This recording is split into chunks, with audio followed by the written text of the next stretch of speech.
Buenas tardes a todos y todas. La verdad que una emoción total este desafío que me propuso Elena y Nelson, sobre todo porque permite esto de reencontrarnos con los queridos compañeros de la RUNFLA y con otros compañeros que andan en la vuelta de estos temas.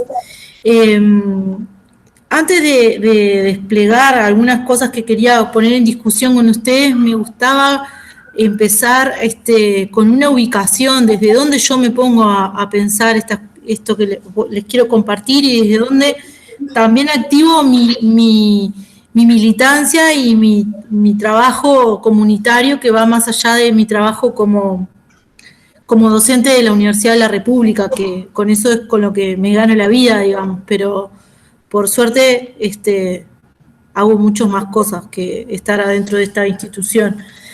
Quería contarles que, para empezar, desde hace un tiempo, unos cuantos años, vengo deformándome en esto del feminismo y de mi ser mujer con otras claves y con otros desafíos, y eso ha sido como algo que también me ha permitido mirar esta realidad que me resulta como muy cercana con otros lentes, ¿no? Es decir, los lentes violetas de verdad que han hecho que yo mire estas temáticas desde otro lugar, y eso entiendo que es necesario resaltarlo para que ustedes también estén advertidos desde dónde miro algunas cosas. También contarles que vivo en una cooperativa de vivienda, de construcción por ayuda mutua y de propiedad colectiva. Esta vivencia también me atraviesa y me tensiona y me reubica en un montón de premisas y de conceptos que yo venía como trabajando desde este lugar más académico, pero que cuando se hacen carne en donde uno vive, toma otra dimensión. Entonces también desde ahí tengo algunos sesgos. Y por último, soy trabajadora desde siempre. Nací en un hogar de trabajadores y vivo de mi trabajo.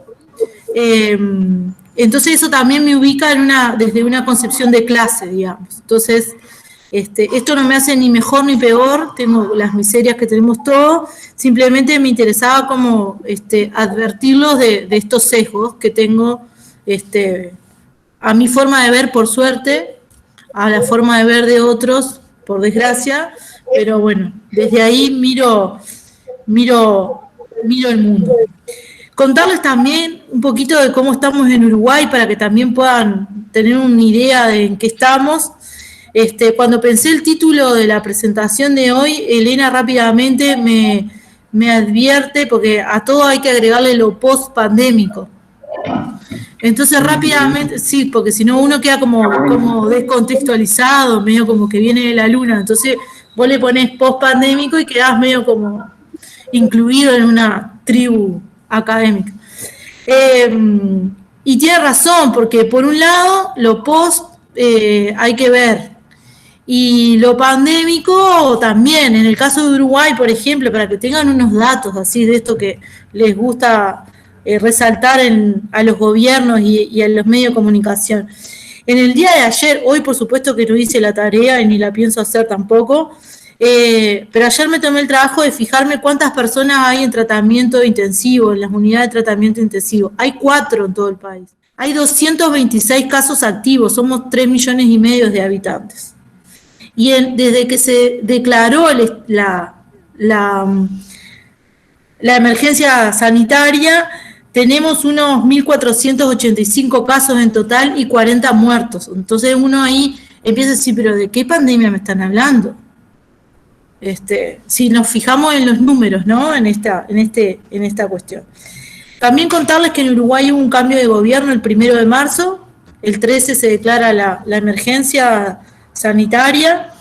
Eso tiene sus pros y sus contras, más contras que pros. Eso también hay que, estos lentes que uso para ver la realidad también me permiten advertir esta sutileza, que hubo un cambio de orientación y de política, y sobre todo hubo un cambio hubo un cambio como en el estado, en el estado anímico de la gente en general. O sea, un montón de gente se sintió habilitada para desplegar estrategias de violencia.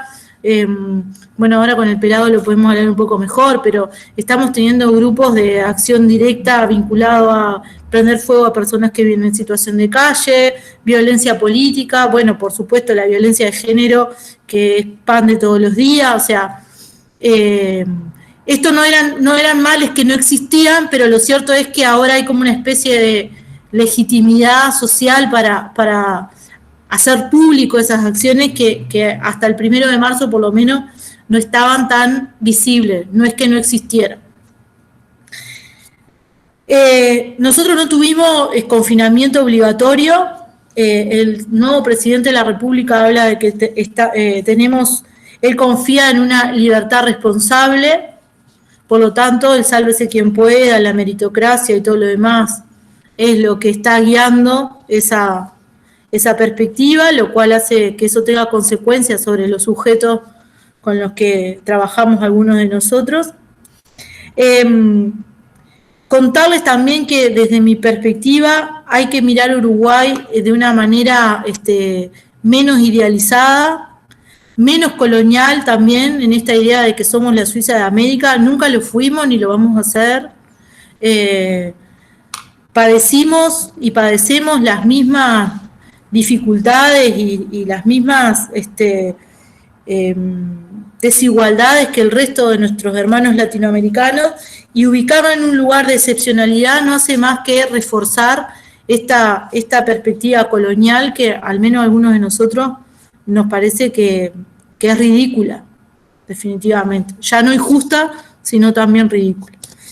Por supuesto que tenemos una sociedad que cada vez se derechiza más en todas sus dimensiones, desde los discursos hasta las prácticas.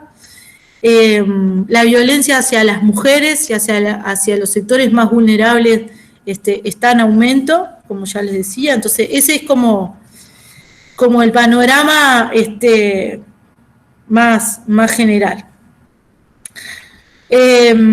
También pasan cosas buenas que ahora se las voy a contar, no se vayan a creer que me voy a quedar con esta mirada, pero sí quería como hacer el esfuerzo de salir de pensar Uruguay como el nuevo Chile, una cosa así, ¿no?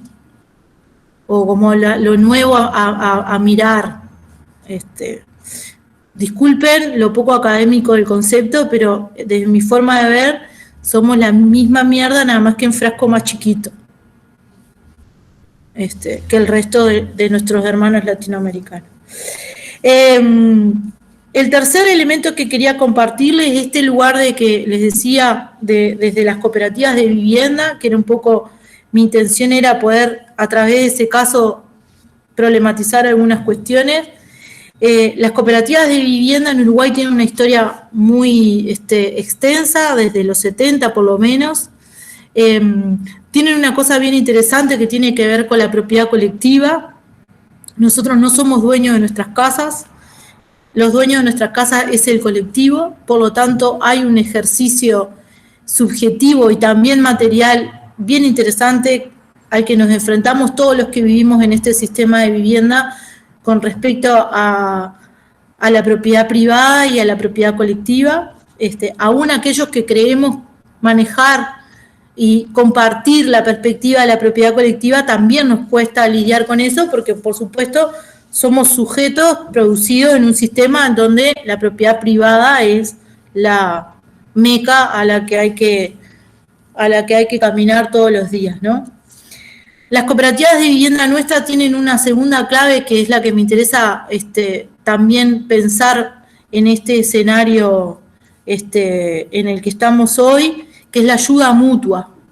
Nuestras casas son construidas entre todos, nosotros aportamos horas de trabajo, tanto en el diseño de las viviendas como en la construcción, y somos una cooperativa de vivienda para siempre. Siempre hay, porque se parte de la base que siempre hay que gestionar colectivamente nuestra propiedad en los distintos momentos.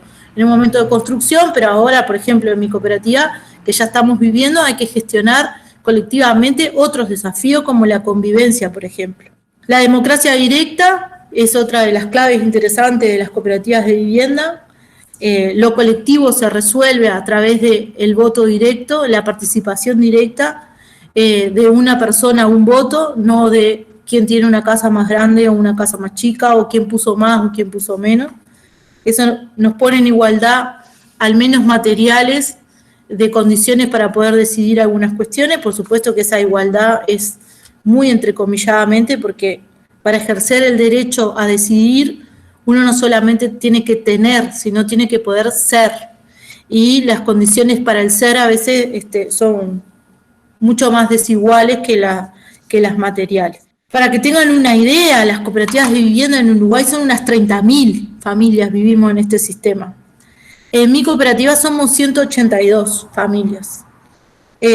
Por lo tanto, imagínense lo que implica gestionar colectivamente la vida entre 182 familias. Ese es un poco el contexto, el caldo de cultivo en donde me gustaría avanzar en lo que para mí es más interesante de poner en discusión con ustedes, que tiene que ver con esto de la interdependencia, la ayuda mutua y los cuidados, ¿no? 3 conceptos claves que me parece que en este contexto de pandemia se nos han puesto arriba de la mesa de una manera muy, muy significativa. El otro día escuchaba a una compañera boliviana de María Galindo, en donde María decía, lo que queda más que demostrado en estos tiempos es que vivimos en un círculo de reciprocidad. Y en esto de la subjetividad heroica, ese texto tan sustantivo para muchos de nosotros, a la hora de pensar nuestras prácticas políticas, académicas, etcétera, me parece que tenemos que tensionar esta idea de, bueno, sí, sin duda vivimos en un círculo de reciprocidad, pero esa reciprocidad requiere organización, requiere afecto, requiere tiempos compartidos, responsabilidades compartidas.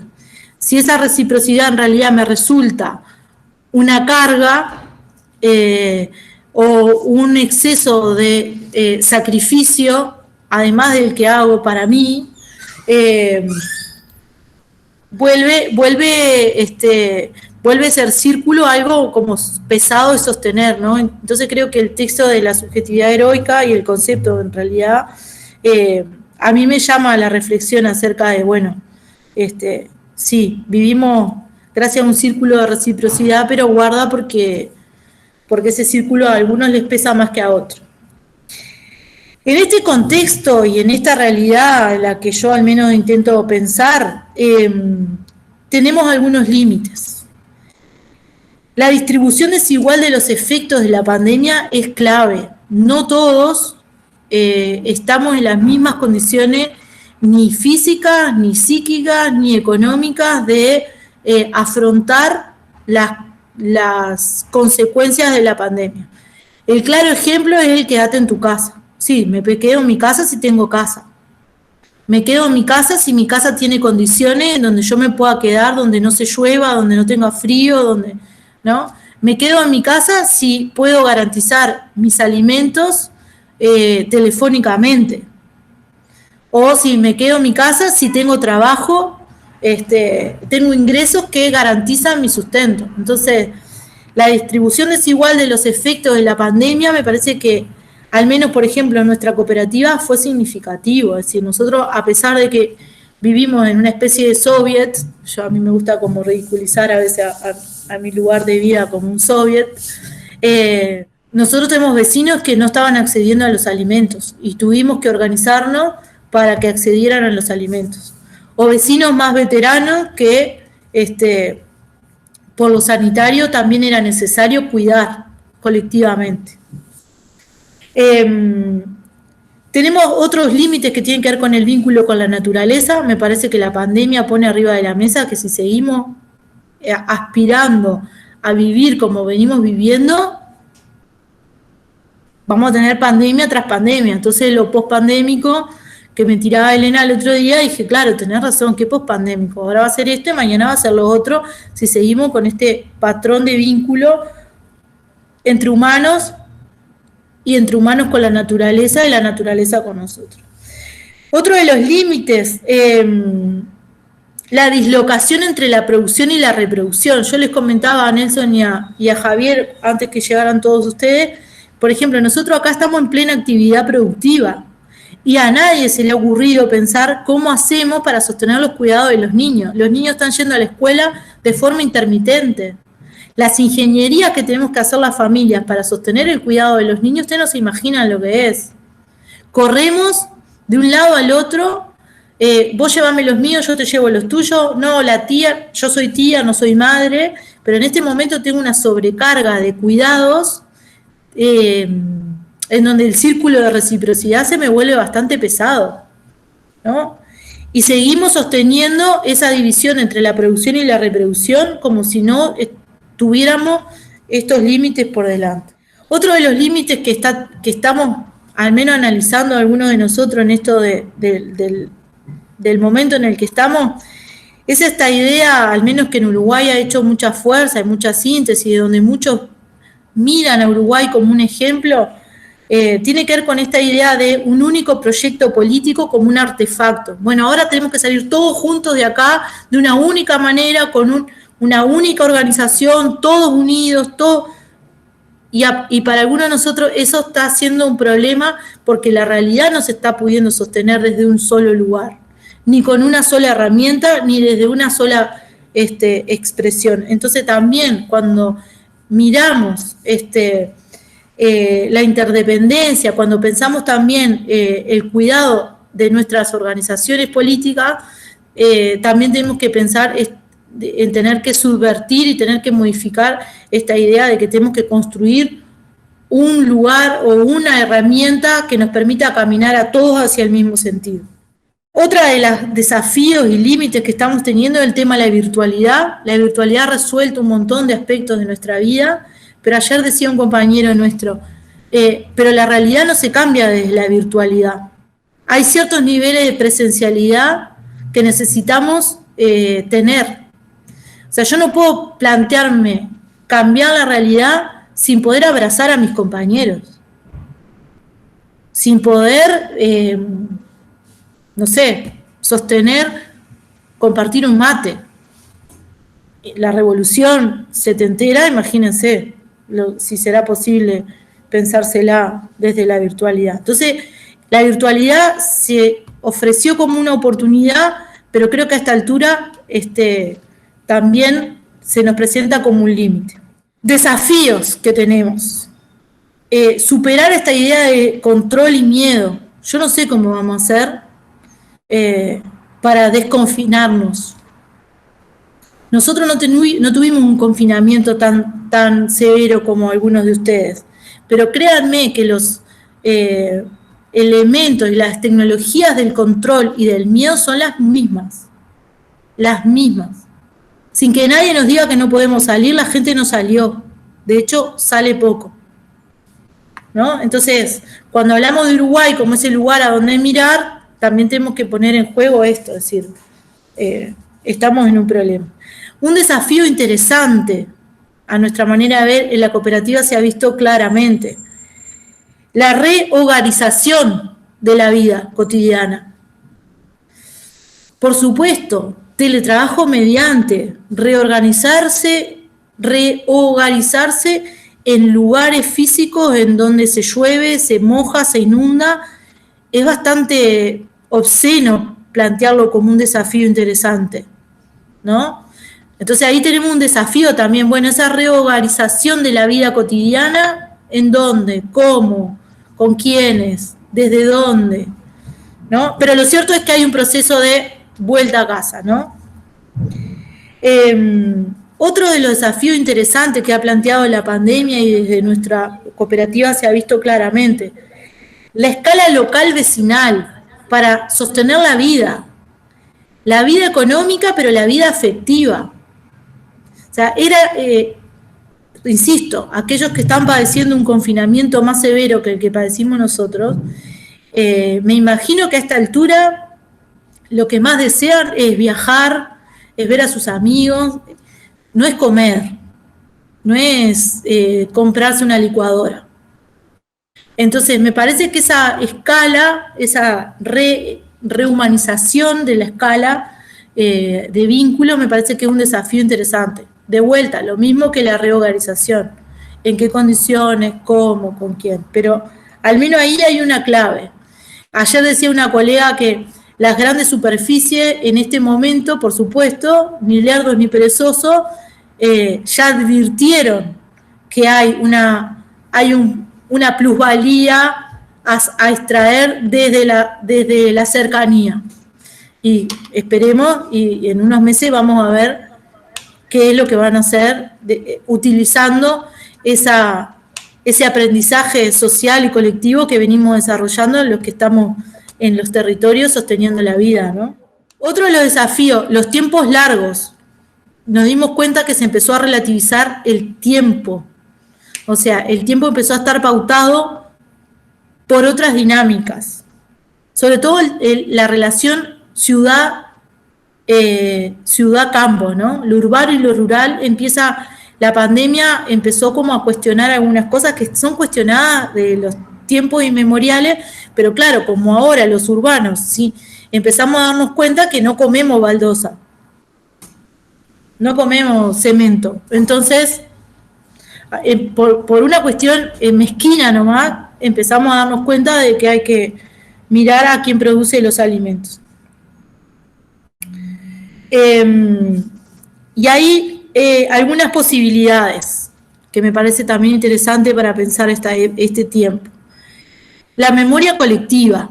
En nuestra cooperativa, por ejemplo, a mí personalmente me marcó mucho una intervención que tuvimos que hacer en un caso de violencia de género antes de la pandemia, hace un tiempo, en donde la práctica de evacuación de nuestra vecina estuvo orientada por la memoria de algunas compañeras más veteranas que habían tenido que pensar mecanismos de evacuación de compañeros al exilio. Entonces es una memoria móvil, una memoria viva. Entonces esa memoria colectiva, por ejemplo, ha desplegado a lo largo y ancho de todo el país cientos de ollas populares para atender la emergencia sanitaria. Las salidas colectivas, me parece que esa es otra expresión a ese escenario pandémico tan de control, de miedo, etcétera, que me parece que se viene como, que no es nuevo. Me parece que esa idea de que estamos inventando la pólvora desde los territorios hay que también relativizarla. Estamos haciendo cosas nuevas en un escenario nuevo, pero tampoco que estamos arrancando de cero. Hay una memoria social y colectiva que también viene en nuestra mochila, ¿no? Y para pensar algunas cuestiones, así como para más adelante, nosotros venimos trabajando sobre algunos conceptos que tienen que ver con, nosotros les llamamos sectores estratégicos para la vida, ¿no? Así como están los sectores estratégicos del capital, ¿no? Como la industria, no sé, de la construcción, las telecomunicaciones, para nosotros hay sectores que son estratégicos para la vida. Y en ese sentido entendemos que los cuidados es un sector estratégico para la vida y que en este escenario ese sector se vuelve como algo importante en la vida cotidiana de todos nosotros, siempre lo fue, pero como que adquiere un lugar público y un lugar político. Es decir, hay que garantizar los cuidados. Resulta que un montón de gente ahora se desayuna que hay que garantizar los cuidados, pero ¿y cómo te imaginaste que llegaste a tu vida adulta? ¿Y cómo te imaginás llegar a tu vejez si no hay alguien que garantiza tus cuidados? Pero se ha vuelto una discusión política y se ha vuelto una discusión pública, y eso sí nos parece que es importante. La vivienda, el trabajo y los alimentos, los otros sectores estratégicos para la vida. Me parece que no podemos seguir pensando escenarios sin pensar estos sectores. Entonces, me gustaría cerrar con una frase que traía ayer una compañera que decía que es una frase que la expresó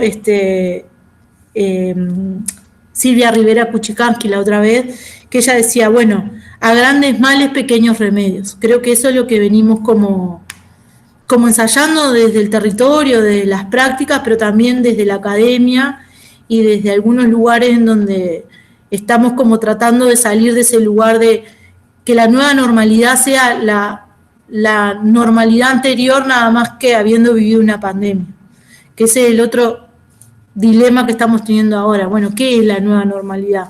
Es volver a lo de antes, nada más que ahora le puedo contar a mis nietos que viví una pandemia. Y cierro por ahí y me quedo abierta al debate y a escuchar al Javi.